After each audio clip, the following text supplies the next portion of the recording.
Good evening. தினசரி மாலை 5 மணிக்கு கேள்வி பதில் நிகழ்வு.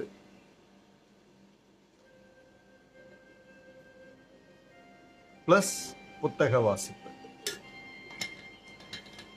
நாம முதல்ல கம்ப்ளீட் பண்ண புத்தகம் கற்றதும் பெற்றதும். இன்னைக்கு நாம தொடர்கிற ஒரு புத்தகம் ஆண்கள் செவ்வாய், பெண்கள் வெள்ளி. நேற்று பின்னூட்டங்கள் கேட்டிருந்தேன். உங்களுடைய பின்னூட்டங்களை எனக்கு கொடுங்க, அதை நான் வந்ததும் படிக்கிறேன் அப்படின்னு சொல்லி கேட்டிருந்தேன். உங்களுடைய பின்னூட்டங்கள் எனக்கு வந்திருக்கு. அந்த பின்னூட்டங்களை இப்போ நான் ஒன்றா படிக்கிறேன்.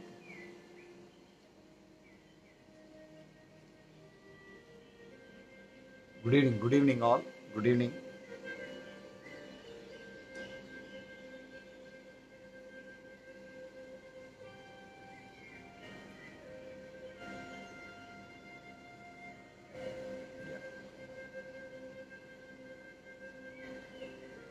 ஏவி கரெக்டா இருக்கா? குட் ஈவினிங் பூமதி அம்மா, Jawahar Krishnan sir, Meenamalaiyan, Yamini, Nalli,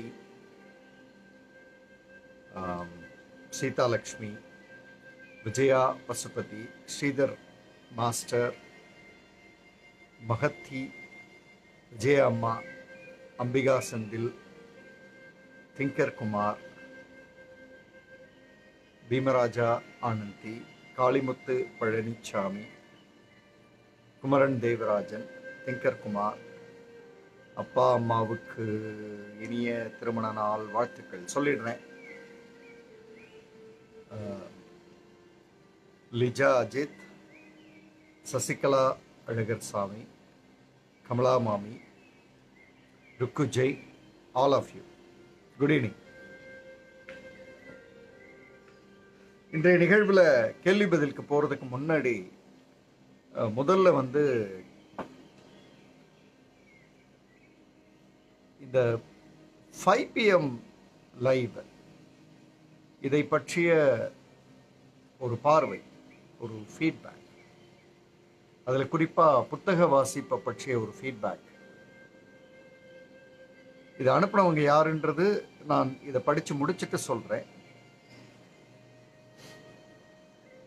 I have read Mr. Sujata Rangarajan's novels, specifically tech-based version, whereas as this treasure filled with artifacts, reading by yourself and read out for others will make huge difference. Yes, every day of precious 30 minutes together listening, raising our benchmarks. What inspired me? The concept of deep simplicity. ஞாபகம் இருக்கா உங்களுக்கு நான் சொன்ன deep simplicity? The concept of deep simplicity and lateral thinking. Moment of madness of successful people. How did the song made in Koi without any instruments? Humbleness of Mr. Shivaji in sets.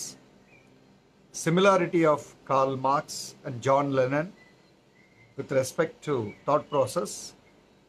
YouTube is something Google presents, a non-erasable wall scribble. Learning lesson from next coffee table shop. Simplest version of narrating movie Shivaji story. முன்பாதியில் விழுகிறார், பின்பாதியில் எழுகிறார். Concept of gemstones.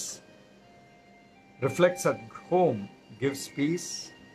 Ambiga Soni's innocent nod in the meeting. Poems of Kanimuri and Vairamuthu. How does magazine changes when editor change? On and on. Well, first treasure box just closed. But expecting more surprises in other box. Thanks for your valuable time. Of course நீங்கள் already கண்டுபிடிச்சிட்டிங்க. That is Yamini Sivaram. நான் ஏற்கனவே சொன்னேன், பின்னூட்டம் கொடுக்கும் சமூகம் முன்னே செல்லும். ஏன்னா பார்வைகளை பரிமாறிக்கொள்றதுல தான் கொடுக்கிறவங்களுக்கும் பெறுறவங்களுக்கும் ஒரு நல்ல சிந்தனை வளரும். அந்த வகையில் thank you for feedback Yamini Sivaram. ரொம்ப அழகா குறிப்பா ஒவ்வொரு விஷயத்தையும் அப்படி சொன்னது வந்து சரியா இருந்தது. அடுத்ததா உங்களுடைய வாழ்த்துக்களை வந்து நீங்க யாமினி சிவராமுக்கு சொல்லிடலாம்.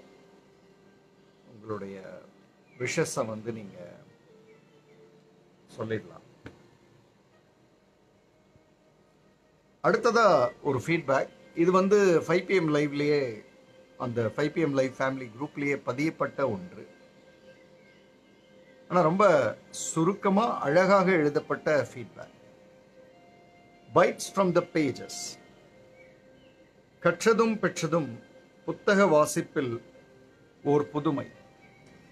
அரை மணி நேரம் அருமை. ஒவ்வொரு வரியிலும் சுஜாதா அவர்களின் வார்த்தைகள் என்று மேற்கோள் காட்டியது தங்களுடைய நேர்மை. கற்றதை காட்சிப்படுத்திய விதத்தில் நல்ல தெளிவு. வார்த்தைகளை கோர்த்த குரல் தொனியில் உயர்வு.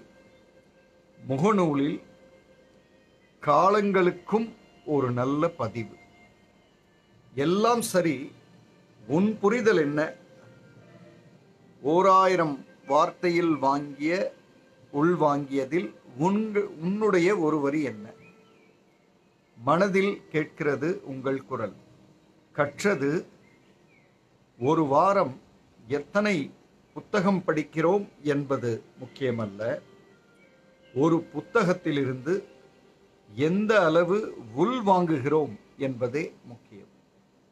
பெற்றது மாடம் வைத்து வீடு கட்டும் போது படிப்பதற்கென்று ஒரு அறையும் கட்ட வேண்டும். கண்டிப்பாக. நன்றி. இது எழுதினது வந்து செந்தில்குமார் சார். ஸோ உங்களுடைய வாழ்த்துக்களை வந்து செந்தில்குமாருக்கு சொல்லலாம். இதில் ரொம்ப குறிப்பாக அந்த கடைசி வரி, பெற்றது மாடம் வைத்து வீடு கட்டும் போது படிப்பதற்கென்று ஓர் அறை கண்டிப்பாக இனி கட்டப்படும். நன்றி. வீட்டில் மாடம் வைக்கிறோம், லைப்ரரி வைக்கிறோமா அப்படின்ற கேள்வியை அவர் வந்து பெற்றதா எடுத்திருக்காரு. ஸோ செந்தில்குமார் அவர்கள், ஸோ செந்தில்குமாருக்கு உங்களுடைய வாழ்த்துக்களை சொல்லிடலாம். அடுத்ததா ஒரு பின்னூட்டம், அதையும் நான் படிக்கிறேன். சுஜாதாவின் கற்றதும் பெற்றதும் லைவில் புத்தக வாசிப்பு என்றவுடன் புத்தகத்தை வரி வரியாக வாசிப்பீர்கள் என்று நினைத்தேன். ஆனால் புத்தகத்தை, அதன் ஆழத்தை அழகாக உள்வாங்கி அதனை ரசித்து எந்த அளவுக்கு எங்களிடம் அதனை சேர்க்க முடியுமோ அந்த அளவுக்கு கொண்டு சேர்த்து விட்டீர்கள். சுஜாதா அவர்கள் எவ்வளவு கற்றார், எவ்வளவு பெற்றார் என தெரியவில்லை. ஆனால் அந்த புத்தகத்தை நீங்கள் எடுத்து கூறியதன் மூலம் நாங்கள் அதிகம் கற்றோம், அதிகம் பெற்றோம். குறிப்பாக கூறுமிடத்து, இந்த புத்தகம் ஒரு எழுத்தாளரின் கற்றல் எந்த இடத்திலெல்லாம் இருக்கின்றது என்பதனை எமக்கு அழகாக சுட்டி காட்டுகிறது. இசை விழாவில் மொழியினை எப்படி பயன்படுத்துவது, பொது மகளிரிடத்திற்கு சென்று அவர்களின் தனித்திறமைகளை கண்டறிந்து நம் பார்வையை மாற்றிய விதம், 15 கேள்விகளை கேட்டு அதற்கு சதவிகிதம் கொடுக்க சொல்லி நம்மை நாமே அறிந்து கொள்ள செய்த விதம், ஃபக்ஸ்பா பற்றி கூறி தேவையில்லாத இடத்தில் தேவையற்றவை பேசக்கூடாது என கூறிய விதம், ஜெம்மாலஜி பற்றிய அவரின் தீர்க்கமான சிந்தனை, மேலும் அவரின் நகைச்சுவை உணர்வை நீங்கள் கூற கூற சுஜாதா அவர்களின் ஆழ்மன தென்றலை அழகாக சுவாசித்தோம். மேலும் வாராவாரம் அவர் ஒரு கவிதை தேர்ந்தெடுத்து எழுதியதில் கனிமொழி அவர்களின் கவிதைகள், நீலமணி அவர்களின் கண்ணீர் கவிதை போன்றவை நெஞ்சை நிறைத்தன. நான் பள்ளியில் படிக்கும்போது என் தோழிகளிடம், இந்த ஆசிரியர்கள் நமக்கு பாடப்புத்தகங்களையே நடத்துகிறார்களே, கொஞ்சம் கதை புத்தகங்கள் நடத்தினால் என்ன என்று சலித்ததுண்டு. நீங்கள் எங்களுக்கு ஆசிரியராய் இருந்து நல்ல நல்ல கதை புத்தகங்களை நடத்துகிறீர்கள். நாங்கள் அதில் அதீத பயன் பெறுவோம். நன்றி சார். இது பேராத்து செல்வி மேடம். ஸோ அவங்களுக்கு நீங்க உங்க வாழ்த்துக்களை தெரிவிச்சிடலாம்.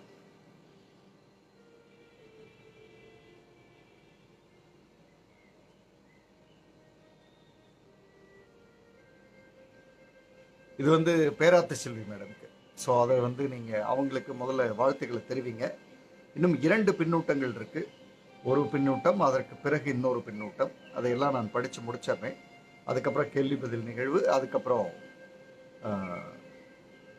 செவ்வாய் ஆண்களையும் வெள்ளி பெண்களையும் சந்திக்க வேண்டியிருக்கிறது.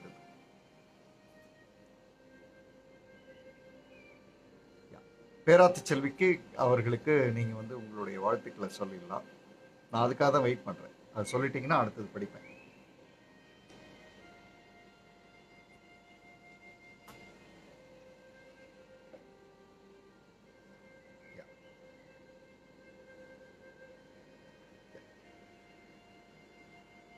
இதுல அடுத்ததா ஒரு புத்தக வாசிப்புக்கான பின்னூட்டம். இந்த பின்னூட்டம் இன்னும் முக்கியமானது. கற்றதும் பெற்றதும் புத்தக வாசிப்பு மிகவும் சிறப்பு சார். என் மகனுக்கு சிறந்த புத்தகங்களை அறிமுகப்படுத்த எண்ணுகிறேன். 15 வயது நிரம்பியவன். அவன் தன்னை உணரவும் உயர்த்தவும் உதவக்கூடிய புத்தகங்களை சுவாசிக்க எங்களுக்காக ஆலோசனை வழங்குவீர்களா? என்னென்ன புத்தகங்கள் அவனுக்கு சரியாக இருக்கும் என்று நீங்கள் நினைக்கிறீர்களோ அந்த பெயர்களை எனக்கு அனுப்ப முடியுமா? முதல்ல இந்த கேள்வியே எக்ஸலண்ட்னு சொல்வேனா. ஏன்னா நம்ம புத்தக வாசிப்பை கலந்துக்கிறோம், அதில் பயன்பெறுறோன்றது ஒன்று. அடுத்த தலைமுறையை படிக்க வைக்கிறது இன்னொன்று. படிக்க வச்சு அவங்கள அதுலேருந்து சில விஷயங்களை அவங்க எடுத்துக்கிறாங்க அப்படின்னும் பொழுது அது மிகப்பெரிய விஷயம். அடுத்ததா அவங்க அந்த பின்னூட்டத்தை தொடர்றாங்க.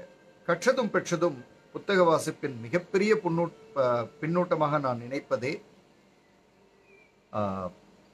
என் மகனை புத்தக வாசிப்பாளனாக உருவாக்க முயல்வதே. சுஜாதா அவர்களின் அனுபவத்தை நீங்கள் அனுபவித்து எங்களையும் அனுபவிக்க செய்தீர்கள். கவிதை கட்டுரைகளை அழகுணர்ச்சியுடன் வாசித்து எங்களுக்குள்ளும் ஆர்வத்தை தூண்டினீர்கள்.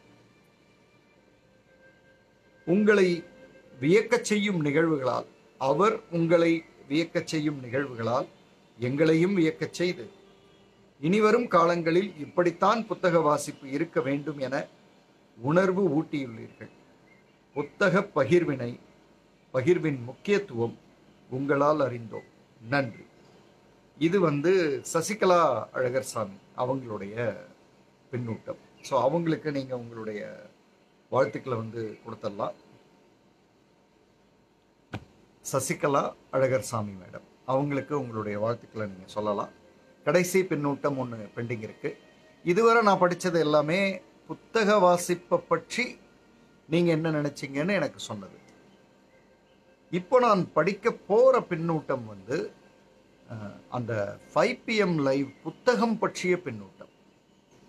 ஸோ அதுக்கு முன்னாடி நீங்கள் சசிகலா அழகர்சாமி மேடம்க்கு உங்களுடைய வாழ்த்துக்களை சொல்லிடுங்க. நீங்கள் அதுக்கு டைப் பண்ண பிறகு நான் அடுத்த நியாயம்.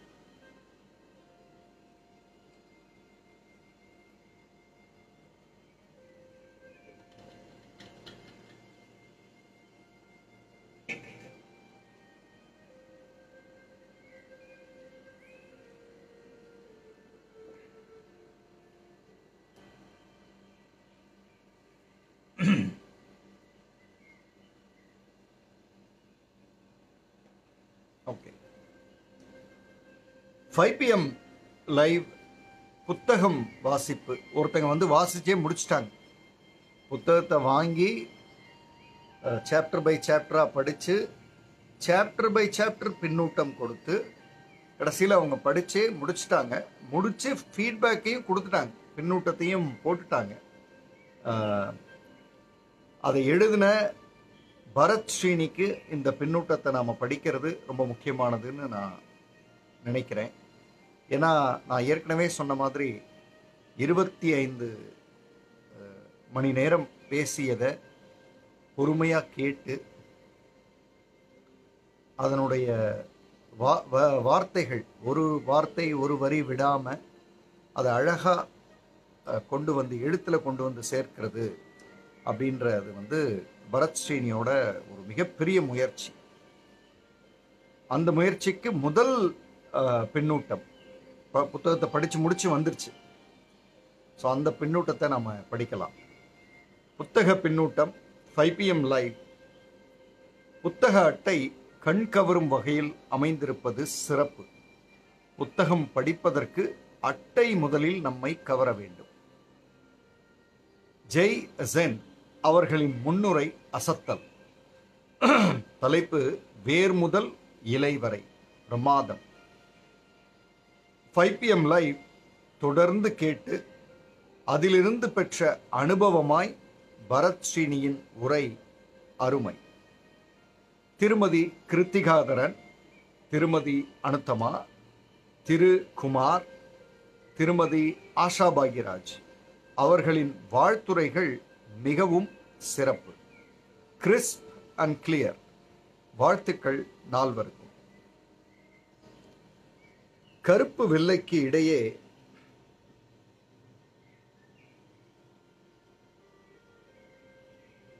ஒரே நிமிஷம்.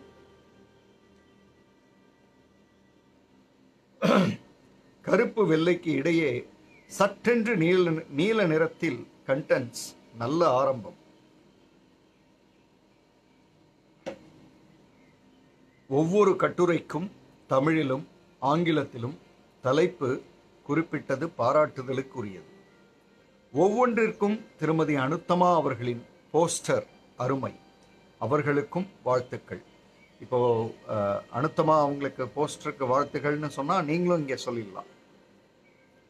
ஒவ்வொரு கட்டுரையின் துவக்கத்திலும் ஜெய் ஜென் அவர்களின் முன்னுரை அருமையான முன்னூட்டம். முக்கியமான விஷயங்களை தடிமனான எழுத்துக்களில் ஹைலைட் பண்ணியிருப்பது சட்டென்று மனதில் பதிகிறது. ஏற்கனவே லைவில் பல முறை கேட்ட தலைப்புகள்தான் என்றாலும் படிக்கும்போது ஒவ்வொன்றும் புதிதாக தோன்றியது. படிக்க படிக்க ஜெய்சாரின் குரலும் கூடவே ஒலித்தது. கண்களும் காதுகளும் ஒரே விஷயத்தில் கவனம் செலுத்துகிறது. மூளை அவற்றை சேகரித்து வைத்தது. சுற்றி என்ன நிகழ்கிறது என்ற சிந்தனை இல்லாமல் புத்தக வரி ஒளியில் ஒன்றி ஒரு நீண்ட நேர ஆழ்நிலை தவம் இயற்றிய உணர்வை கொடுத்தது.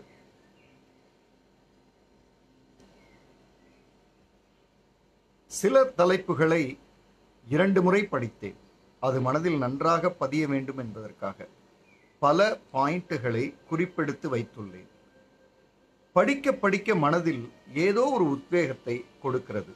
லைவ் கேட்டு நிறைய மாறியிருக்கிறேன்.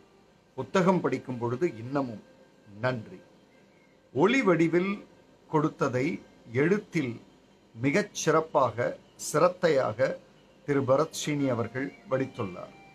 1 மணி நேரம் பேசியதை அழகாக கிறிஸ்பாக எழுதியது சிறப்பு. முதல் அடியாக இருந்தாலும் ஜெய்சென் என்ற ஆசானின் துணையோடு எடுத்து வைத்திருக்கும் திடமான அடி என்று கூறலாம். ஜெய்சாரை ஆழ்ந்து உள்வாங்கியிருப்பது எழுத்துக்களில் தெரிகிறது.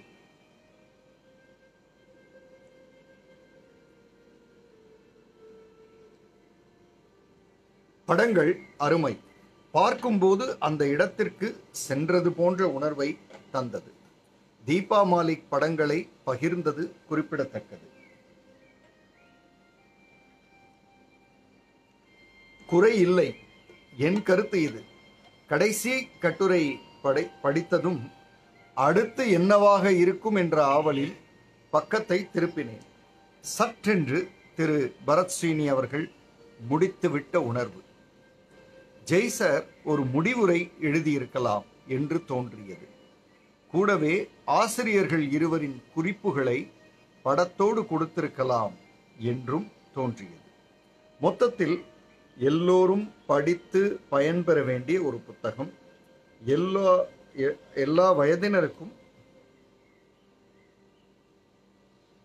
பொருந்தும்படி அமைந்திருக்கிறது. எனக்கு மிகவும் பயனுள்ளதாக இருந்தது. நல்ல சிந்தனைகளை லைவாக கொடுத்த திரு ஜெய்சன் அவர்களுக்கும் அதை எழுத்தாக திறம்பட மாற்றிக் கொடுத்திருக்கும் திரு பரத் ஸ்ரீனி அவர்களுக்கும் மனமார்ந்த நன்றிகளும் வாழ்த்துகளும். அடுத்த புத்தகத்தை ஆவலோடு எதிர்நோக்கும் சீதாலட்சுமி. சீதாலட்சுமி மேடம், அதாவது புத்தகம் வாங்கி படித்து முடிக்கிறதே நிறைய பேருக்கு பெரிய விஷயம். ஆனால் நீங்கள் புத்தகம் வாங்கி படித்து அதுக்கு சாப்டர் ஃபீட்பேக் எழுதி அதை பரத்துக்கு அனுப்பிச்சு அதுக்கப்புறம் மொத்த புத்தகத்தையும் முடித்ததுக்கப்புறமும் ஒரு ஃபீட்பேக் அனுப்பி, அதுவும் குறிப்பாக முதல் பின்னூட்டம், அது மனதில் மறக்கவே முடியாது. அந்த மாதிரியான ஒரு முதல் பின்னூட்டமாக உங்கள்கிட்ட வந்திருக்கு. பரத்துக்கு நிச்சயமாக இது ஒரு மிகச்சிறந்த பின்னூட்டமாக அமையும். நான் என்ன வேணால் பேசியிருக்கலாம், ஆனால் அதை ஆழ்ந்து கவனித்து எழுதி புத்தகமாக மாற்றி அதையும் நம்ம மொபைல்லையே படிச்சுக்கலாம் அப்படின்ற லெவலுக்கு கொண்டு வந்திருக்கிற அந்த திறமை இருக்கு இல்லையா, அதுக்கு தான் இவ்வளவு கிரெடிட்டும். அதனால் ரொம்ப சந்தோஷம் உங்களுடைய பின்னூட்டத்திற்கு. இந்த புத்தகம் படித்ததுனால மாறினேன்னு யார் சொன்னாலுமே, அது லைவை பார்த்தவங்க பார்க்காதவங்க யாராக இருந்தாலும், இந்த புத்தகம் படித்து மாறினேன் அப்படின்னு சொன்னால் credit goes to Bharat. So இதோட இந்த பின்னூட்ட நிகழ்வை நான் முடிச்சுக்கிறேன். இப்போது கேள்வி பதில் பகுதிக்கு நாம் வரோம். கேள்வி பதில் பகுதியில் இன்னைக்கு ஒரு வித்தியாசமான கேள்வி. அன்பு பல இடங்களில் அலட்சியப்படுத்தப்படுகிறதே ஏன்? இப்போ முதல்ல இந்த கேள்வியில அன்பு அப்படின்றது என்ன? ஏன்னா நிறைய பேருக்கு அன்பு அப்படின்றதுக்கான புரிதலே இன்னும் இல்லை அப்படின்னு தான் நான் நம்புறேன். பிடிச்சிருந்தா அன்பு, பிடிக்கலன்னா அன்பு இல்லை அப்படின்னு குழப்பிக்கிறோம். அன்பு பல இடங்களில் அலட்சியப்படுத்தப்படுகிறது அப்படின்றது அன்பை பற்றிய புரிதல் அதை கொடுக்கிறவங்களுக்கும் பெறவங்களுக்கும் இல்லாததுனால தான் இந்த அலட்சியம் அப்படின்றதெல்லாம் வருது அப்படின்றது என்னுடைய பார்வை. அன்பு எனப்படுவது யாதெனில், என்னுடைய பார்வையில் சொல்றேன், அன்பு எனப்படுவது யாதெனில், நேற்று ஒன்று சொன்னோம், ரெண்டாவது சிம்பத்தி எம்பத்தி பேசும்போது சொன்னோம். அன்பு எனப்படுவது யாதெனில், பிரிதொரு மனிதனை அவனுடைய பார்வையிலிருந்து புரிந்து கொள்வது. இது இரு சாராருக்கும் பொருந்தும். நான் என்னுடைய அம்மாவை அவங்களுடைய பார்வையிலிருந்து புரிஞ்சுக்கிறது. காலையில் எத்தனை மணிக்கு எழுந்திருக்கிறாங்க, நைட் எத்தனை மணிக்கு அவங்க படுக்க போகிறாங்க, இதற்கு இடைப்பட்ட நேரங்களில் அவங்க எந்த மாதிரியான ஒரு வேலைகளில் ஈடுபடுறாங்க, ஒரு நாள் முடிக்கும் பொழுது அவங்களுக்கு எப்படி இருக்கும், ஒரு நாள் துவங்கும் பொழுது அவங்களுக்கு எப்படி இருக்கும். அப்போ அந்த அன்பு எனப்படுவது யாதெனில், பிறரை பிறருடைய பார்வையிலிருந்து புரிந்து கொள்வது. இது இரு பக்கமும். இப்போ அம்மா என்ன பார்க்கும்போது என்னுடைய பார்வையிலிருந்து அம்மா என்ன புரிஞ்சுக்கிட்டாங்கன்னு வைங்க. இந்த இரண்டும் நடக்கும் பொழுது தான் அன்பு அப்படின்றது மிகச் சரியாக மனதிற்குள் வருகிறது. இந்த மாதிரி வருகிற அன்பு அலட்சியப்படுத்தப்பட மாட்டாது. புரிந்து கொள்ளல்னு ஒன்று நடந்ததுக்கு அப்புறம் எதிரில் இருக்கிற இன்னொரு மனிதர் எப்படி நம்மளை அலட்சியப்படுத்த முடியும், அல்லது நாம எப்படி அவங்களை அலட்சியப்படுத்துவோம்? புரிந்து கொள்ளாத போதுதான் அலட்சியப்படுத்திடுவோம். புரிந்து கொள்ளாத போதுதான் வேற ஏதோ பேசிடுவோம். புரிந்து கொள்ளாத போதுதான் கோவப்படுவோம். புரிந்து கொள்ளாத போதுதான் வேகப்படுவோம். புரிந்து கொள்ள முடியும் அப்படின்னா அலட்சியப்படுத்துறதுக்கான வாய்ப்பு இல்லை. அப்ப அலட்சியப்படுத்தப்படுகிறது என்னது? சரியாக புரிந்து கொள்ளப்படாத அன்பு. அது கொடுப்பதிலும் பெறுவதிலும் அலட்சியப்படுத்தப்படும். அதுதான் யதார்த்தம். இன்னொருவரை அவருடைய ஷூல இருந்து, அவருடைய பெர்ஸ்பெக்டிவ்ல இருந்து, அவருடைய பார்வையில இருந்து நம்மளால புரிஞ்சிக்க முடியுது அப்படின்னா நிச்சயமா அந்த அன்பு அலட்சியப்படுத்தப்பட மாட்டாது அப்படின்றது என்னுடைய இந்த முதல் கேள்விக்கான பதில். இப்ப இரண்டாவது கேள்வியை நோக்கி நான் நகர்றேன். எப்போதும் யாராவது தன்னை ஏமாற்றி விடுவார்களோ, யாரிடமாவது ஏமாந்து விடுவோமோ என்று பூத கண்ணாடி அணிந்து கொண்டு அனைவரையும் பார்க்கும் மக்களை பற்றி என்ன நினைக்கிறீர்கள்? இவர்கள் எதை பெறுகிறார்கள், எதை இழக்கிறார்கள்? எப்போதும் யாராவது தன்னை ஏமாற்றி விடுவார்களோ, யாரிடமாவது நாமல் ஏமாந்து விடுவோமோ. அதாவது எப்பவுமே மற்றவர்களை பற்றிய நினைவு அப்படின்றதே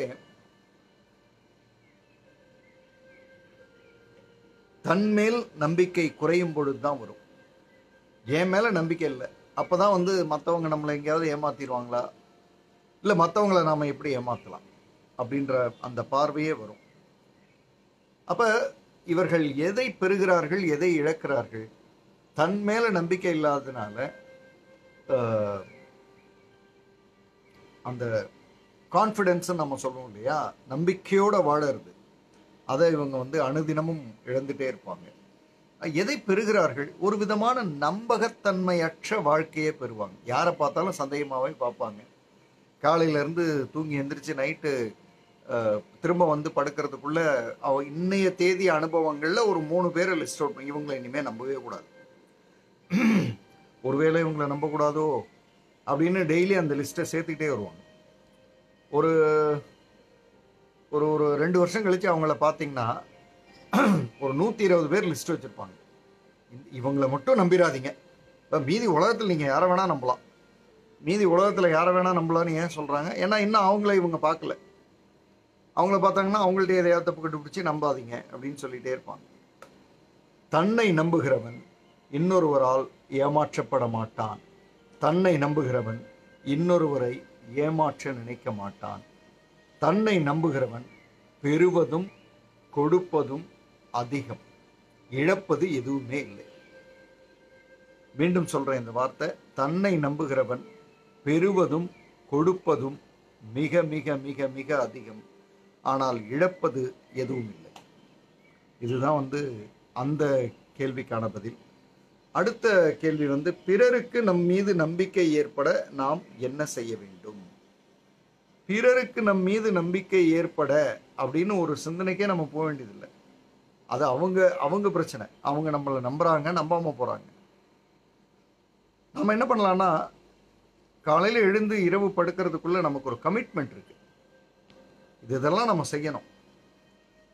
நான் செய்ய வேண்டிய வேலைகளை நான் சரியா செய்து முடித்து, அதை ஒரு நாள் 2 நாள் இல்லை, வருடக்கணக்கில் ஒரு 20 வருடத்துக்கு நான் செய்ய வேண்டிய வேலைகளை ஒவ்வொரு நாளும் எந்த விதமான பெண்டிங்கும் இல்லாம சரியா நான் செஞ்சுக்கிட்டே முடிக்கிறேன் அப்படின்னும் பொழுது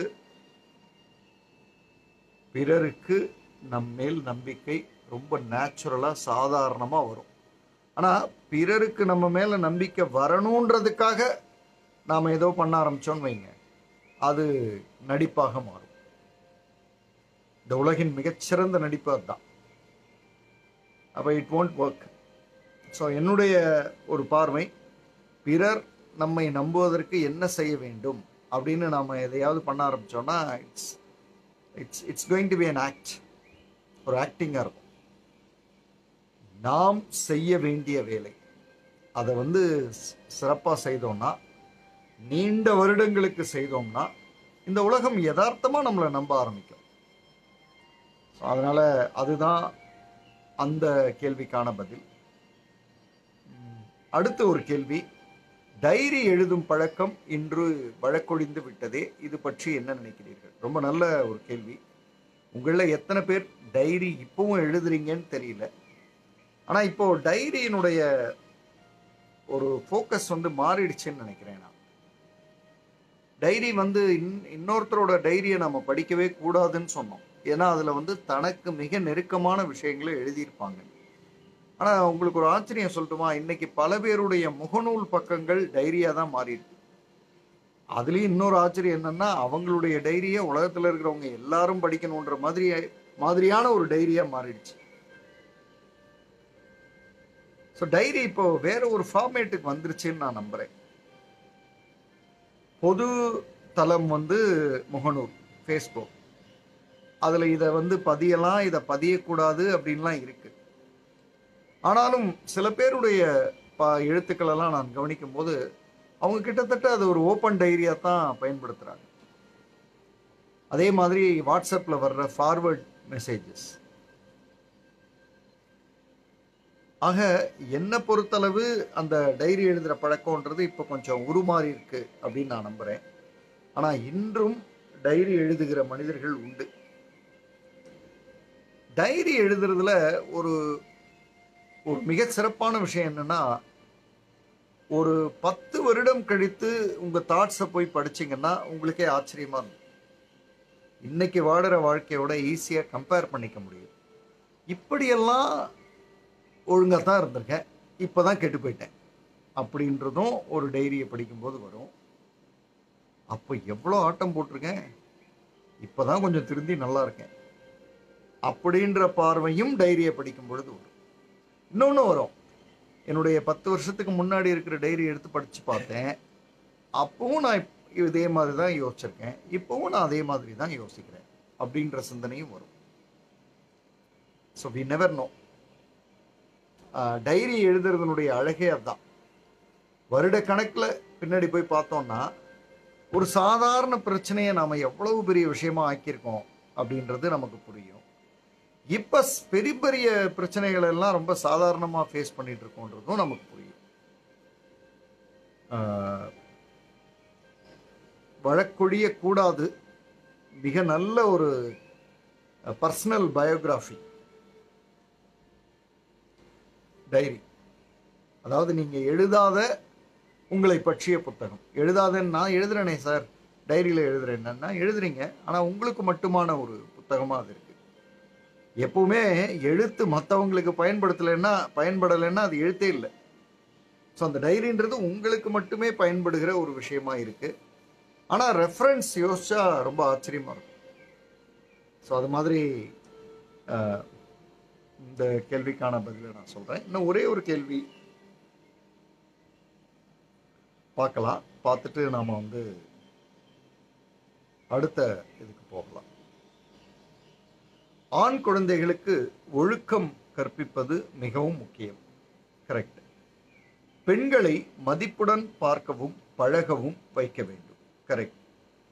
ஆண் குழந்தைகளை சிறந்த பண்பாளனாக வளர்க்க பெற்றோர்களாகிய நாங்கள் செய்ய வேண்டுவது என்ன? Very good. அறிவுரைகள் மட்டுமே காணாது எனில் எவ்வவற்றை நாங்கள் மேற்கொள்ள வேண்டும்? எப்பேற்பட்ட சூழ்நிலைகளை அவர்களுக்கு உருவாக்கி தர வேண்டும்? Very good. இப்போ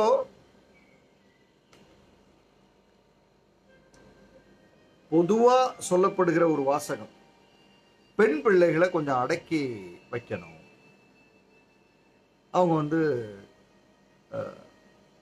கொஞ்சம் அடங்கி போகணும், பொது இடத்துல இப்படிதான் இருக்கணும் அப்படின்னு காலையிலிருந்து நைட் வரை நாம பேசுகிற அத்தனையுமே பெண்ணுக்கு தான் பேசுறோம்.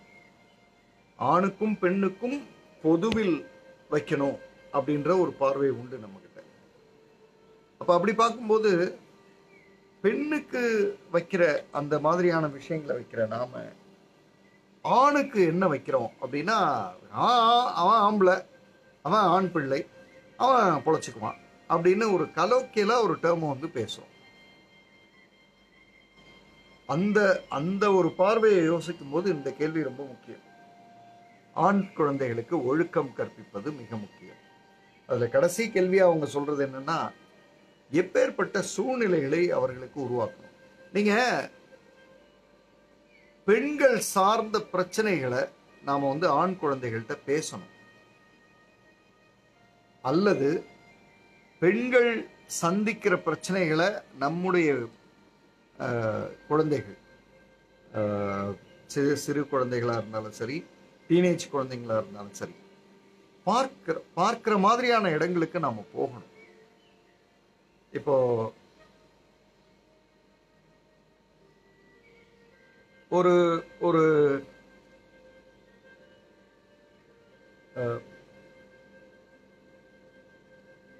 வயதான ஆர்ஃபனேஜ் ஹோம்ல இருக்கிற வயதான பெண்மணிகள், திருமண உறவுல பிரச்சனையாகி டிவோர்ஸ் ஆகி தனியா நின்று வாழ்ந்துகிட்டு இருக்கிற பெண்மணிகள், பள்ளி கல்லூரியில படிக்கிறதுக்கான திறமை இருந்து, மதிப்பெண் இருந்து, ஆனா சேர முடியாம போன பெண்மணிகள், சிறு வயதிலேயே தந்தை தாய் அவங்களெல்லாம் இழந்த பெண்மணிகள், அதாவது குழந்தைங்க, இவங்களை எல்லாம் நம்ம பையனை வந்து பார்க்க வைக்கணும். நம்ம இதை தான் செய்யறது இல்லை. பையன் இதை தவிர வேற என்ன பார்க்கிறான்? சினிமா என்ன சொல்லுது? பெண் வந்து ஒரு போக பொருளா காமிக்குது. அப்புறம் பெண்ணுன்னா மகிழ்ச்சி அப்படின்னு காமிச்சிடுறாங்க, பெண்ணுன்னா இன்பம் அப்படின்னு காமிச்சிடுறாங்க. அப்போ பையன் எதை பார்ப்பார்? அவரு பெண் என்றால் இப்படிதான் அப்படின்றதையே பார்ப்பார். அப்படி பார்க்கும்போது அவருக்கு பெருசா வளரும் பொழுது அந்த பெண்ணினுடைய இன்னொரு பக்க பிரச்சனைகள் புரியறதில்லை. ஒரு பெண் வந்து ஒரு வீட்டில இருந்து இன்னொரு வீட்டுக்கு போறது. அப்ப நான் இந்த கேள்வியை கேட்டவங்க இடத்துல நான் இருந்தேன்னா, நான் அடிக்கடி பையனை வந்து அந்த கேள்வி கேட்பேன்.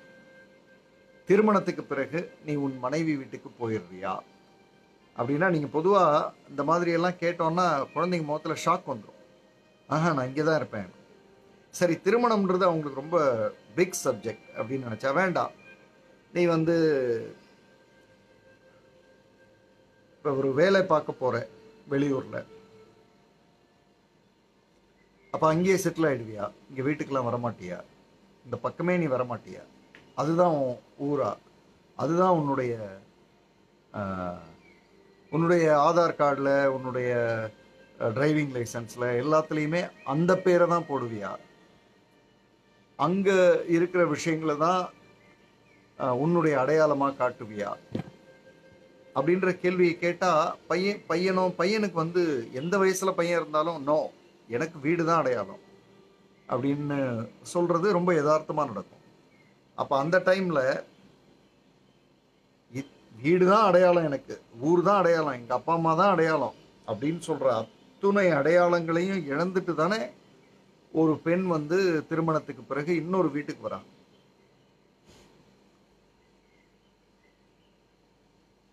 அப்ப அது எவ்வளவு ஒரு கடினமான ஒரு வாழ்க்கை. ஆண்ட இது பேசப்படணும். ஆண்ட இதை நம்ம பேசுறது இல்லை. ஒரு பெண்ணுக்கும் ஆணுக்கும் இருக்கிற பிரச்சனைகள்ல தலையாய பிரச்சனை என்னன்னா, இப்போ நான் என்னுடைய வீட்டுல வாழறேன், திருமணத்துக்கு பிறகு என்னுடைய வீட்டிலே தான் வாழறேன். இங்க இருக்கிற ஆண்கள் உங்க வீட்டுல வாழறீங்க, திருமணத்துக்கு பிறகு உங்க வீட்டிலே தான் வாழறீங்க. ஆனா பெண்ணோட நிலைமை யோசிங்க. அவங்க ஒரு 25 வருடம் அவங்க நினைச்ச மாதிரி சந்தோஷமா வீட்டுல வாழறாங்க. திருமணம்னு ஒண்ணு நடக்குது, உடனே அவங்க அந்த ஒரு பார்வையில இருந்தே டோட்டலா வெளியில போய் வேற ஒரு இடத்துல வாழறாங்க. பொதுவா ஒரு 50 வருடம் வாழற ஒரு பெண்ணுக்கு 2 வீடு, 2 25 வருட வாழ்க்கை. ஒண்ணு வந்து ரெண்டுமே ரெண்டுமே எக்ஸலண்ட்னு அமையிறது ரொம்ப மினிமம் பர்சன்டேஜ். அப்போ மேக்ஸிமம் வந்து அப்பா அம்மா வீட்டில் நான் நல்லா இருந்தேன், இங்கே வந்து தான் இப்படி ஆயிருக்கு. அல்லது அங்கே ரொம்ப சிரமப்பட்டுட்டு இருந்தேன், இங்கே வந்து நல்லா இருக்கேன். இப்படி ஒரு ரெண்டு கான்ட்ரா. அப்படி வாழ்கிற பெண்ணை நாம் வந்து மதிக்கணும் அப்படின்றத சிறு வயதிலிருந்தே குழந்தைங்களுக்கு சொல்லிக் கொடுக்கணும். ஒரு ஆண் கூட நீ சண்டை போடலாம், ஆனால் ஒரு பெண் கூட சண்டை போடுறதுக்கு முன்னாடி நீ யோசிக்கணும், அவங்களோட சூழ்நிலை என்ன, அவங்க என்ன மாதிரியான காலகட்டத்தில் வாழறாங்க, எவ்வளவு பிரச்சனைகளை கடந்து வந்திருக்காங்க அப்படின்றத ஆண் கிட்ட பேசணும்.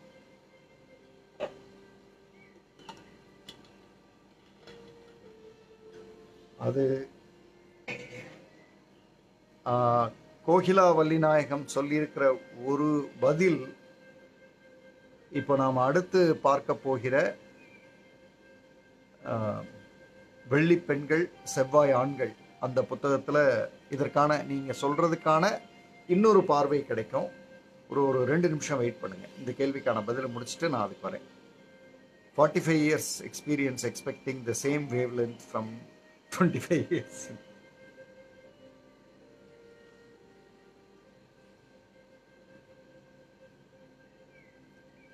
பேராத்து செல்வி மேடம் சொல்ற 2 வீட்டையும் பேலன்ஸ் பண்ணணும்ன்றது, அப்புறம் 2 வீட்டையும் பேலன்ஸ் பண்றதை விட இந்த மனுஷனை பேலன்ஸ் பண்ணணுமேன்றது தான் பெரிய விஷயம். அந்த கணவரா இருக்கிற ஒருத்தர் வந்து இப்ப நாம பேசின விஷயங்கள்லாம் அண்டர்ஸ்டாண்ட் பண்ணிட்டாருன்னா அந்த 2 வீட்டையும் பேலன்ஸ் பண்றது ரொம்ப ஈஸி. ஸோ அது ஒரு கொஞ்சம் பெரிய டாபிக் இந்த கேள்வி. ஆனால் என்னால் முடிந்த அளவு பதில் சொல்லியிருக்கேன்னு நான் நம்புகிறேன்.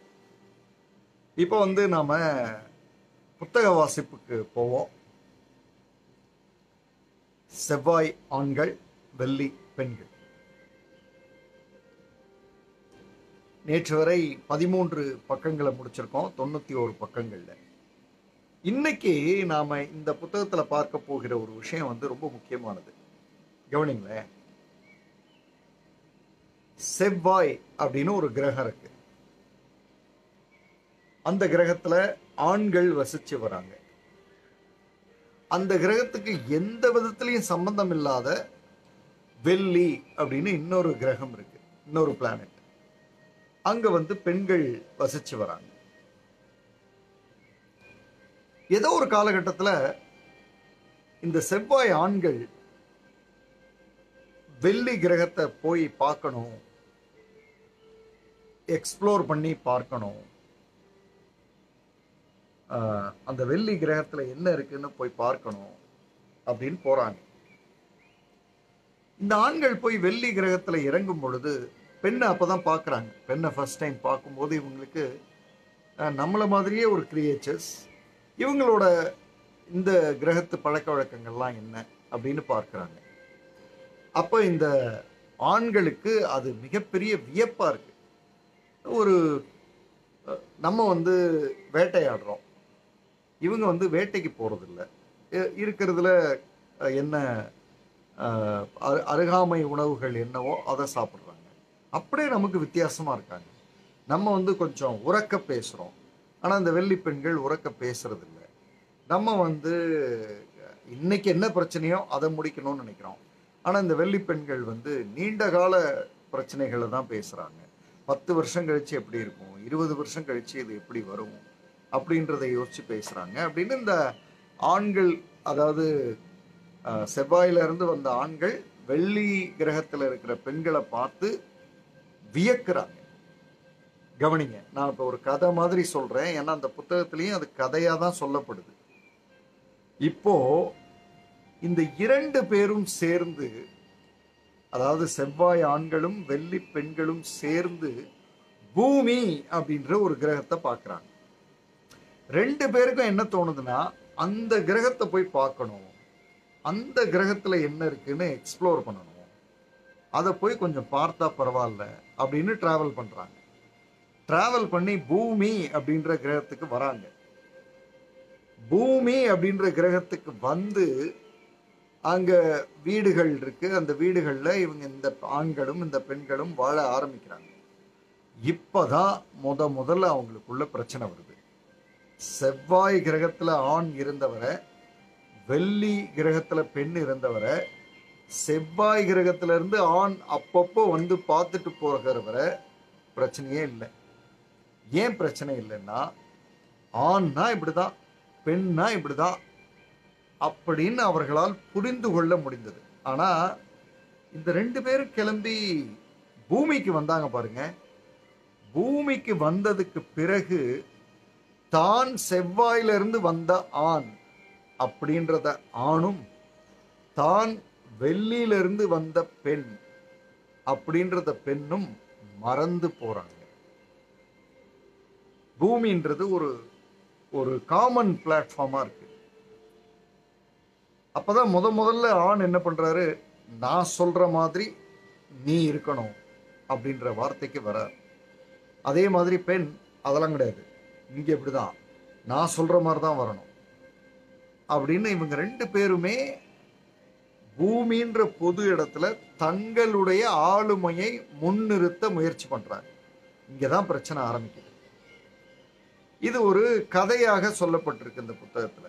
ஆனா இந்த கதை எவ்வளவு அழகான ஒரு மெட்டபாரிக்கலா ஒரு விஷயத்த சொல்லுதுன்னு கவனிங்களேன். ஆண் செவ்வாய் கிரகத்துல இருக்காரு அப்படின்றது திருமணத்துக்கு முன்வர அவர் வீட்டில் இருக்கிறதுக்கு சமம். பெண் வெள்ளின்ற கிரகத்துல இருக்காங்கன்றது திருமணத்துக்கு முன்வர அவங்க வீட்டில் இருக்காங்கன்றதுக்கு சமம். இந்த டைம்ல ஆணும் பெண்ணும் பேசுறத பார்த்தீங்கன்னா அவ்வளவு இன்ட்ரெஸ்டிங்கா இருக்கும். லெட்டர் அனுப்புவாங்க, கிஃப்ட்ஸ் ப்ரெசன்ட் பண்ணுவாங்க, உன்னை போல் ஒரு அழகுண்டா அப்படின்னு பேசுவாங்க. அவங்க வந்து உன் வீரம் பார்த்து வியந்தேன் அப்படின்னு அவங்க பேசுவாங்க. இது எல்லாமே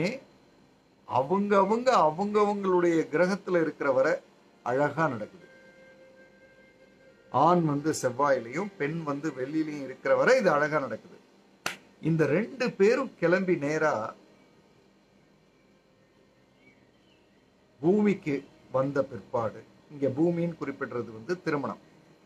இந்த இருவரும் திருமணம்ன்ற ஒரு நிகழ்வுக்கு பின்னாடி ஏதோ ஒரு இடத்துக்கு வராங்க. திருமணம் அப்படின்ற ஒரு நிகழ்வு முடிஞ்சதுக்கு பிறகு ஏதோ ஒரு காமன் பிளேஸ்க்கு வராங்க. இங்கதான் தான் செவ்வாய் கிரகத்திலிருந்து வந்த ஆண் அப்படின்றத ஆண் மறந்துடுறான். அதே மாதிரி பெண் வெள்ளியிலிருந்து வந்த பெண் அப்படின்றதையும் ஆண் மறந்துடுறான். அதேதான் பெண்ணுக்கும். இவங்க 2 பேரும் 2ஐயும் மறந்துட்டு பூமின்ற அந்த புது வீட்டுக்கு வந்ததுக்கு அப்புறம் இங்க நான் சொல்றதுதான் கரெக்டு அப்படின்னு ஆணும், அதே மாதிரி பெண் வந்து நான் சொல்றத கொஞ்சம் கேளுங்க அப்பதான் அது கரெக்டா இருக்கும் அப்படின்றத பெண்ணும், இவங்க 2 பேரும் பேசுறதுனாலதான் பிரச்சனைகள் வருது அப்படின்றத இந்த பக்கங்கள்ல அவர் குறிப்பிடுறாரு. அதை வந்து ஒரு மெட்டபரிக்கலா அவர் சொல்றாரு. உருவகம் வச்சு சொல்றாரு. 2 கிரகத்துல இருந்து தனித்தனியா இருந்து அப்பப்ப வந்து பார்த்துட்டு போறவரை பிரச்சனையே இல்லை. ஏன்னா போனோம், அவங்கள பத்தி வித்தியாசமா பார்த்தோம், இவங்க என்ன பண்றாங்கன்னு பார்த்தோம், வந்துட்டோம். அவங்களும் வந்தாங்க, பார்த்தாங்க, போயிட்டாங்க. ஆனா 2 பேரும் சேர்ந்து பூமியை எப்போ எக்ஸ்ப்ளோர் பண்ண ஆரம்பிச்சோமோ அப்பவே பிரச்சனை ஆரம்பிச்சிருச்சு. ஏன்னா அந்த இடத்துல பூமிக்கான ரூல்ஸ்ன்னு எதுவும் இல்லை, திருமணத்துக்கான ரூல்ஸ்ன்னு எதுவும் இல்லை. திருமணத்துக்கான ரூல்ஸ் எல்லாம் எப்படி வருதுன்னா, அது எந்த இடத்துல இருக்கோ, எந்த இடத்துல நிகழுதோ. இப்போ ஆணோட வீட்டில் தான் பெரும்பாலும் பெண் வந்து வாழறாங்க. ஸோ பெண்ணுடைய வீடு சார்ந்த ரூல்ஸ் தான் திருமணத்துக்கு வருது. திருமணத்துக்குன்னு ஒரு ரூலே கிடையாது. சாரி, ஆண் வீட்டில் என்ன ஃபாலோ பண்றாங்களோ அதுதான் திருமணத்துக்கு ரூலா மாறிடுது. ஆண் வீட்டில் வந்து அப்பா வந்து காலையில சீக்கிரம் எந்திரிப்பார் அப்படின்னா திருமணத்துக்கு பிறகு பெண் சீக்கிரம் எந்திரிக்கணும். ஆண் வீட்டில் அப்பா, அதாவது கணவனுடைய அப்பா, கணவனுடைய அம்மா, அவங்க வந்து அதிகம் பேச மாட்டாங்க அப்படின்னா பெண் வந்து திருமணத்துக்கு பிறகு பேசக்கூடாது. ஸோ அப்போ இந்த திருமணத்துக்கான விதிகள், லாஸ், முறைகள், ரைட்ஸ், உரிமைகள் இதெல்லாம் ஆண் வீடு சார்ந்துதான் எழுதப்படுது. அவங்களுடைய கிரகத்தில் இருக்கிறவரை பிரச்சனையே இல்லை. எப்ப வந்து ரெண்டு பேரும் பூமின்ற கிரகத்துக்கு வந்து தங்களுடைய கிரகத்தை மறந்து இங்க என்ன ரூல்ஸோ அதை தான் நம்ம ஃபாலோ பண்ணணும்னு ஆரம்பிக்கிறாங்களோ அப்பதான் வந்து கணவன் மனைவி இந்த இருவருக்கும் இடையில பிரச்சனைகள் ஆரம்பமாகுது அப்படின்றத இந்த புத்தகம் சொல்லுது. அதுக்கப்புறம் அந்த அந்த ரெண்டு கிரகத்துல இருந்து வந்தவங்க வேற வேற மாதிரி இருப்பாங்கன்றது ரெண்டு கிரகத்துல வாழறவரை சரியா தெரியுது, புரிஞ்சுக்க முடியுது. ஆண்னா வேற பெண்ணா வேற அப்படின்னு புரிஞ்சுக்க முடியுது. ஆனா அந்த ரெண்டு கிரகத்துல இருந்தும் பூமிக்கு வந்ததுக்கு அப்புறம் தாங்கள் வேறு வேறு கிரகங்கள்ல இருந்து வந்தவங்கன்றத மறந்து நான் சொல்றபடி என் பார்ட்னர் இருக்கணும், நான் நினைக்கிறபடி அவங்க நடந்துக்கணும். இன்னெல்லாம் கொஞ்சம் அதிகமான கணவர்கள்லாம் உண்டு. நான் சொல்றதுக்கு முன்னாடியே அதை அவங்க செஞ்சிடணும். இந்த மாதிரியான நேரங்கள்ல தான் பிரச்சனைகள் வந்து வருது அப்படின்றத இந்த புத்தகம் சொல்லுது. அதுல வந்து என்ன மாதிரியே இருக்கணும் அப்படின்னு நினைக்கிறோம் இல்லையா, அதுக்கு நான் இங்க ஒரு கோட் எழுதுறேன். இது வந்து புத்தகத்துல சொல்லப்படலை, ஆனா இந்த புத்தகத்தை படிக்கும் பொழுது எனக்குள்ள தோணுனது. அதனால நான் அதை உங்களுக்கு அந்த கோட் வந்து இங்க சொன்னா உங்களுக்கு உதவியா இருக்கும்னு நான் நம்புறேன்.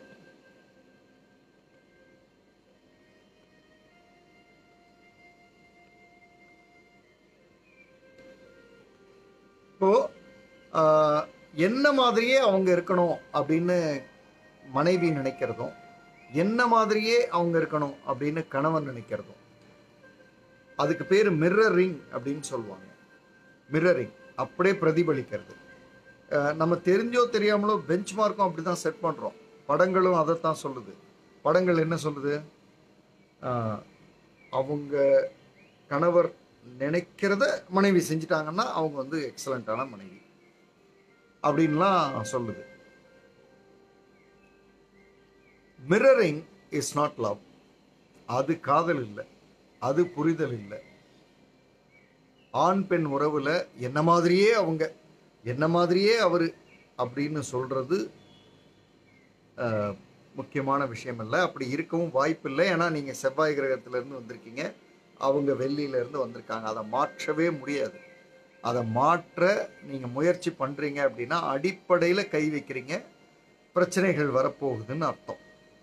அப்ப mirroring is not love. Unique good intent is love. தனித்தன்மையான நல்ல நோக்கம் அல்லது நல்ல எண்ணம், அதுதான் காதல். அதுதான் வந்து அது மாதிரி ரெண்டு பேரும் இருக்கணும்ன்றத நினைக்கலாமே தவிர என்ன மாதிரியே இருக்கணும்ன்றது இல்லை. இப்போ எனக்கு ஒரு நல்ல சிந்தனை இருக்கு அப்படின்னா அந்த மனைவின்றவங்களுக்கும் இதே நல்ல சிந்தனை வேறு விதமான தனித்தன்மையில கூட இருக்கலாம். நான் நினைக்கிற மாதிரியே அவங்க நினைக்கணும்னு அவசியம் இல்லை. நான் நினைக்கிறது சரி, அவங்க நினைக்கிறதும் சரி, ரெண்டுத்துக்குமே இன்டென்ட் ஒண்ணுதான் அப்படின்ற புரிதலுக்கு வரணும்னா நாம வேறு கிரகத்துல இருந்து வந்திருக்கோம், அவங்க வேறு கிரகத்துல இருந்து வந்திருக்காங்க. பூமியில வாழறதுனால நாம சொல்றதெல்லாம் ரூல் ஆயிடாது. அப்படின்ற பார்வைக்கு வந்தா வீடுகள்ல பிரச்சனை அப்படின்றது வந்து இருக்காது. சரி, அப்படியான பார்வைக்கு வரலன்னா என்ன சார் நடக்கும்? அதிகாரம் பண்றாங்களா? இப்ப நான் இங்க இருக்கிற கணவன் மனைவி அல்லது நீங்க பார்க்கிற அத்தை மாமா, சித்தப்பா சித்தி, பெரியப்பா பெரியம்மா, மாமா அத்தை உறவுகளை கவனிச்சிங்கன்னா இப்ப நான் சொல்ற விஷயங்கள்லாம் இருக்கு அப்படின்னா அங்க வந்து மிரரிங் எதிர்பார்க்கிறாங்க. என்ன மாதிரியே நீ இரு அப்படின்றதுதான் பிரச்சனை. அப்படி இருக்க வாய்ப்பே இல்லை. ரெண்டு கிரகத்துல இருந்து வேற வேற கிரகத்துல இருந்து வந்தவங்க எப்படி ஒரே மாதிரி இருக்க முடியும்?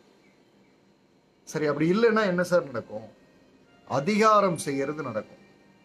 இப்ப உங்க ஃபேமிலியில கணவனோ மனைவியோ, கணவன் மனைவியை அதிகாரம் பண்றார் அல்லது மனைவி கணவனை அதிகாரம் பண்றாங்க அப்படின்னா நீங்க ரெண்டு பேரும் வேறு வேறு கிரகத்துல இருந்து வந்தவங்க அப்படின்றத மறந்துட்டீங்க. நீங்க வந்து உங்க வீட்டோட ரூல்ஸ் தான் நீ ஃபாலோ பண்ணணும் அப்படின்றதுக்கு கொண்டு போறீங்க. அப்ப அதிகாரம் செய்யறது உங்க உறவுல இருக்கா? அப்ப நீங்க இருவேறு கிரகங்கள்ல இருந்து வந்ததை மறந்துட்டீங்கன்னு அர்த்தம். கசப்படைவது இருக்கா? ஒரு மாதிரி வெறுத்து போச்சுங்க, என்னமோ போனா போகுதுன்னு வாழ்ந்துட்டு இருக்கிறேன் அப்படின்ற ஒரு பார்வை இருக்கா? குற்றம் காண்பது இருக்கா? தப்பு தப்பு கண்டுபிடிச்சிட்டே இருக்குது. அந்த காஃபி சாப்பிட்ட கப்பு ஏன் இங்க இருக்கு, அதை எடுத்து அங்க வைக்க வேண்டியது தானே. எனக்கு ஒரு உதாரணத்துக்கு சொல்றேன். வெள்ளி கிரகத்துல வந்து காஃபி சாப்பிட்டா கப்பை அங்க வச்சுட்டு போயிடுவாங்க, அப்புறமா வந்து எடுத்துக்குவாங்க. செவ்வாய் கிரகத்துல அப்படி இல்லை, உடனே எடுத்து வைக்கணும் அப்படின்னு இருக்குன்னு வைங்களேன். இது இரண்டு வேறு வேறு நிலைகள். ஓ, அங்க அப்படிதான் இருப்பாங்க, இங்க எப்படி இருக்கணும் அப்படின்னு நினைச்சிட்டா இவர் எந்திரிச்சு போய் அதை எடுத்துட்டு வச்சுட்டு வந்துருவார். அது ஒரு பிரச்சனையே இல்லை. அப்படி நினைச்சிட்டா அந்த அம்மா வந்து அந்த காஃபி கப்பை எடுத்துட்டு போய் வச்சிருவாங்க. ரெண்டு வித்தியாசமான கிரியேச்சர்ஸ். சில பழக்க வழக்கங்கள் அவங்களது அப்படி இருக்கும், சிலது நம்மளது அப்படி இருக்கும். அந்த பழக்க வழக்கங்களை நான் அட்ஜஸ்ட் பண்ணிக்குவேன், என்னுடைய பழக்க வழக்கங்களை அவங்க அட்ஜஸ்ட் பண்ணிக்குவாங்க. That's it. அந்த அட்ஜஸ்ட் பண்றது அப்படின்றது இரண்டு வெவ்வேறு கிரகங்கள்ல இருந்து நாம வந்திருக்கோம் அப்படின்றது புரிஞ்சா அட்ஜஸ்ட் பண்ணுவோம். புரியல அப்படின்னா அதிகாரம் பண்றது, கசப்படைவது, குற்றம் காண்பது, பொறுமை இல்லாமல் இருக்கிறது, பொறுமை இல்லாம தாம் தூம்னு கத்துறது, பொறுமை இல்லாமல் இருக்கிறது, புரிந்து கொள்ளாம போறது. நிறைய நேரங்கள்ல பாத்தீங்கன்னா கண்ணுக்கு முன்னாடியே விஷயம் தெரியும், ஆனா புரியாம எதையாவது பண்றது. அப்புறம் மதிப்பு கொடுக்காமல் போவது. மனைவியை வந்து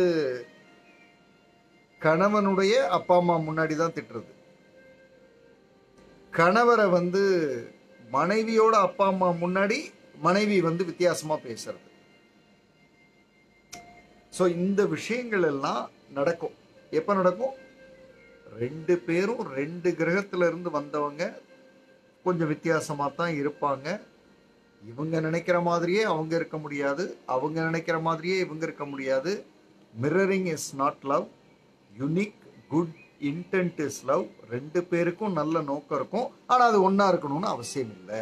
ஏன்னா ரெண்டு பேரும் வேறு வேறு கிரகத்துல இருந்து வந்தவங்க.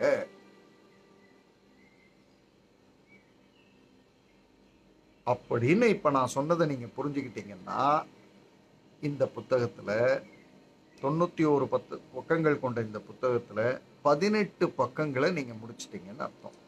வாழ்த்துக்கள். இந்த இந்த பர்டிகுலர் கான்செப்டை புரிய வைக்கிறது, அதுவும் வந்து எஃபி லைவ்ல உங்க யாரையும் பார்க்காம உங்க யாரு கூடவும் இன்ட்ராக்ட் பண்ணாம நான் புரிய வைக்கிறது அப்படின்றது ரொம்ப சேலஞ்சிங். இந்த புத்தகமே வந்து சைக்காலஜிக்கலா நமக்குள்ள வந்து நிறைய கேள்விகளை ஏற்படுத்தக்கூடிய புத்தகம். மீண்டும் ஒரு முறை கடைசி அந்த முக்கியமான கருத்தை சொல்லிடுறேன். சொல்லி இன்றைய பகுதியை நாம நிறைவு செய்யலாம். என்ன மாதிரியே அவங்க இருக்கணும், என்ன மாதிரியே அவர் இருக்கணும், என்ன மாதிரியே அவர் யோசிக்கணும் அப்படின்னு நீங்க நினைச்சீங்கன்னா அது வாய்ப்பு இல்லை. அப்படின்னு நீங்க எதிர்பார்த்தீங்கன்னா உங்க வீடுகளில் என்ன நடக்கும்? அதிகாரம் செய்யறது இருக்கும். நான் சொல்றபடி கேள் அப்படின்னா என்ன அர்த்தம்? என்ன மாதிரியே இரு. கசப்படைவது இருக்கும். நான் என்ன நினைக்கிறேன், நீ என்ன செய்யற, கசப்படைவது இருக்கும். குற்றம் காண்பது இருக்கும். இது சரியா, இது எப்படித்தான் செய்வாங்களா அப்படின்னா என்ன அர்த்தம்? நான் நினைக்கிற மாதிரி செய். பொறுமை இழக்கிறது இருக்கும். நான் வந்து சீக்கிரம் கிளம்பலான்னு பார்க்குறேன், ஆனால் அப்போதான் லேட் பண்ணுவாங்க. அப்படின்னா அந்த கிரகத்தில் அப்படிதான் லேட்டாக தான் வருவாங்க. நாம தான் வந்து சீக்கிரம் கிளம்புற ஆளுங்க தானே. 5 மணிக்கு கிளம்புனா போகணும்னா 4:30 கிளம்புறது அப்படின்னா இனிமேல் 4 ஆக்கிடணும். அப்போ 4:30 கிளம்புவோம். புரிந்து கொள்ளாது போவது, மதிப்பு கொடுக்காமல் போவது, இதையெல்லாம் நாம பண்ணோம்னா என்னை போலவே என் மனைவி இருக்கணும், என்னை போலவே என் தங்கை இருக்கணும், என்னை போலவே எங்க அண்ணன் இருக்கணும், என்னை போலவே எங்க மாமியார் இருக்கணும், என்னை போலவே எங்க மாமனார் இருக்கணும், நான் நினைக்கிற மாதிரியே என்னுடைய சித்தி வாய்ப்பே இல்லை. அப்படி நினைச்சா சந்தோஷப்பட்டுக்குவோம். ஆனா அப்படி இருக்க வாய்ப்பே இல்லை. ஏன்னா 2 பேரும் இரு வேறு கம்ப்ளீட்டா சூழ்நிலைகள், காலம், பருவம் எல்லாமே வேறு கிரகத்துல இருந்து வந்து இறங்குகிற மனிதர்கள். அதனால வாய்ப்பே இல்லை. கடைசியா நான் சொல்ல நினைச்சத ஆனந்தி மேடம் சொல்லிட்டீங்க. இந்த கிரகம் வந்து என்ன பிடிச்சது அப்படின்னு சொல்லுவாங்க. அந்த கிரகம் வந்து உங்களை பிடிக்கல, உங்களோட கிரகமும் போய் அதுல மாட்டிச்சு. ஸோ 2 கிரகத்துக்கு இடையில பிரச்சனை அப்படின்னு சொல்லி தப்பிச்சிட முடியாது. சில விஷயங்கள் அவங்க அப்படிதான், சில விஷயங்கள் நம்ம அப்படிதான் அப்படின்றது புரிந்து கொள்கிற எந்த ஒரு கணவன் மனைவி உறவும் அதிகாரம் பண்றதில்ல, கசப்படைகிறதில்ல, குற்றம் காண்பதில்ல, பொறுமை இழக்கிறதில்ல, புரிந்து கொள்ளாமல் போகிறதில்ல, எல்லாத்த விட முக்கியம் மதிப்பு கொடுக்காமல் போகிறது இல்லை. ஒரு சில நேரங்களில் அவர் அப்படிதாங்க இருப்பாங்க. அப்படின்னு அது அது அந்த கிரகத்தோட இயல்பு, அவ்வளவுதான். அதனால நானும் ஒரு சில நேரத்துல பட்டு பட்டுன்னு பேசுறவ அமைதியா போயிடுவேன். ஏன்னா அது அது வந்து என்னுடைய கிரகத்தோட இயல்பா நான் பார்க்கிறேன். அப்படின்னு அந்த அந்த இருவேறு தனித்தன்மையான மனிதர்கள் அப்படின்றத புரிஞ்சுக்கிட்டா, மீண்டும் சொல்றேன், அதிகாரம் செய்யறது இருக்காது, கசைப்படுவது இருக்காது, குற்றம் காண்பது இருக்காது, பொறுமை இழப்பது இருக்காது, புரிந்து கொள்ளாது போவது இருக்காது, மதிப்பு கொடுக்காமல் போவது இருக்காது. இதெல்லாம் இருக்குன்னா உங்களை மாதிரியே ஒருத்தங்களை நீங்க எதிர்பார்க்கிறீங்க, which is highly highly highly highly impossible. 18 பக்கங்கள் இந்த புத்தகத்தில் முடிச்சிருக்கோம். மொத்தம் இருக்கிற 91 பக்கத்துல 18 பக்கங்கள் முடிச்சிருக்கோம். 2 வெள்ளி பெண்களுக்குள்ளேயே ஒரே மாதிரி இருப்பதில்லை. வேற வேற கிரகத்துல இருந்து வந்தவங்க எப்படி ஒரே, ஆமா கரெக்ட் தான். 2 செவ்வாய் ஆண்கள் ஒரே மாதிரி இருக்க மாட்டாங்க.